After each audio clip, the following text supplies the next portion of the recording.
The South African Police Service recently said that 29 men and women in blue were murdered since April this year, and 13 of them were killed in the line of duty. This was revealed by SAPS during its annual National Prayer Day. The nation was recently shocked by the assassination of Cape Town detective Charl Kinnear, who was gunned down in front of his home. And a day before Kinnear's murder, another Cape Town-based police officer was also murdered. Professor Jéan Steyn, the head of the Department of Criminal Justice at the University of Zululand, joins us now to discuss this further. Professor, thanks for your time. Welcome to Morning Live. Good morning, Sakina. Good morning to the viewers.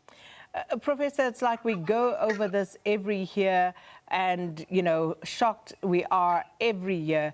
29 police officers once again have died since April, as of April 2020, both on and off duty. So let's begin with the 13 members who were killed who were on duty. Are there any trends that you're seeing with regard to this, such as perhaps being attacked for their weapons, as the Deputy President alluded to some time ago? Sakina, it's an important question. Statistics indicate that the murder rate of police has reduced 300% since the dawn of democracy in 1994. However, the rate is still at 51 to 100,000 comparative to the rest of the world, which is still amongst the highest in the world. So it's extremely disturbing. The focus should be on no lives being lost, no murders of police officials. In terms of trends, well, there should be a focus on professionalizing the police, but most of these police officials that are killed are non-commissioned police officers, those that are constables, those that are sergeants, those that are warrant officers or inspectors that are working the cold face. And there's a parallel between high crime rates and dense areas and the murder of police officials. So the higher the crime rate, the higher the number of police murders, correlated with high workloads, inexperience, zealousness, lack of coordination and accountability from leadership, and of course, respect from the community, acceptance of performance, acceptance of legitimacy on the part of the community, as per se. And that, of course, is a big deal. But do you think that police officers may have become soft targets for criminals, Professor Steyn? I don't think, well, if you look at the trend that more police officers are murdered off duty as opposed to those that are murdered on duty, it indicates some reflection of fear of the police, but not necessarily being caught, or the criminal justice system being effective, arresting positive convictions in that sense. I think inequality, poverty, and unemployment is so severe and so stark that those that leave prisons or correctional facilities, 9 out of 10, just go back into crime and just do what they seem to know. They just continue unabatedly with crime.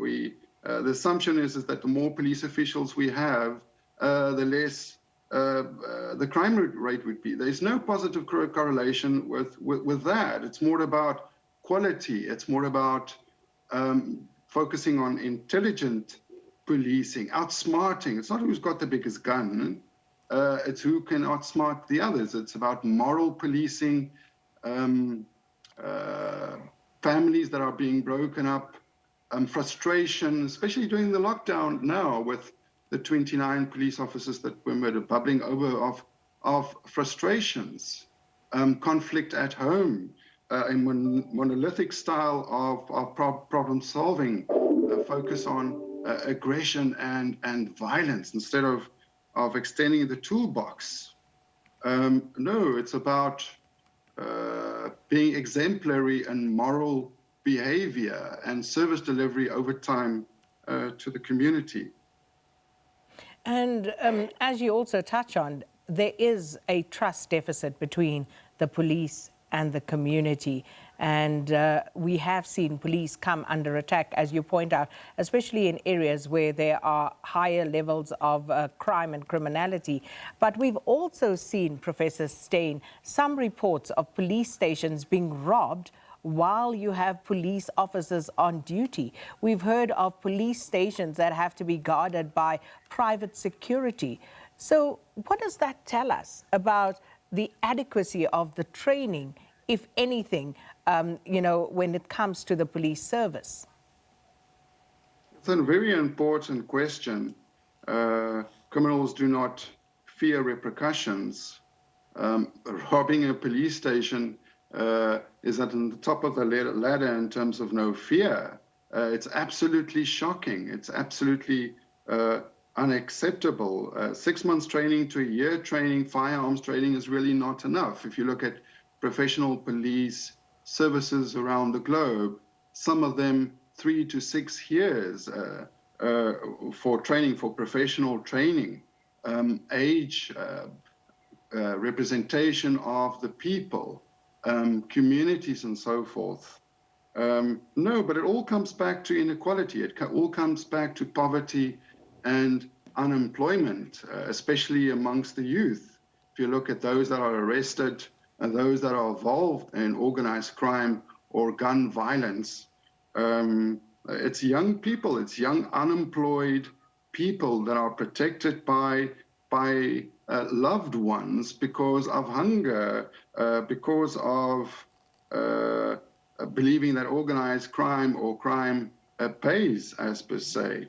It's just not a normal context. It's just not a normal framework. It's something that we seriously should give less lip service to and more action in terms of uplifting our society. But why aren't we doing that, Professor Steyn? Because, again, these are not new problems.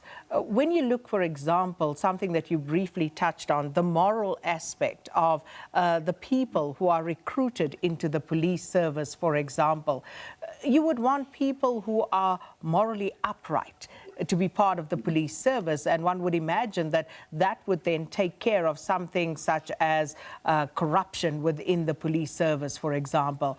Why aren't we looking at that? And do you believe that government is actually giving police officers enough protection against criminals as well? Again, two very important questions. If you look at those that are recruited in the police service, it's based on the psychometric test battery of those or the profile of police officials that are already in the police. So the assumption is the more suspicious you are as a person, or the more you feel that you belong to the police and so forth, the greater tendency of you to be accepted within the police service. Today, having a matric or a grade 12 certificate, a driver's license, no criminal record, and so forth, gets you a foot in the door. Because of our unemployment rate, many of our new police officers have degrees, but degrees in human resource management, degrees in education. They did not study policing or criminal justice or criminology. That wasn't their first choice, but because of the unemployment rate, they are applying for so-called secure jobs, for a pension fund or a medical aid and so forth. Now, even if we change the curriculum of the police, if we are recruiting those that already look like those that are in the police, nothing will change. The senior managers in the police reinforces that which they believe are correct policing. The more cynical you are, the more suspicious you are, the greater the chance that you will survive in the police. That's what we've got to change. We cannot have police officers that think the same way as 25 years ago. Society has dramatically changed. Expectations of communities have changed.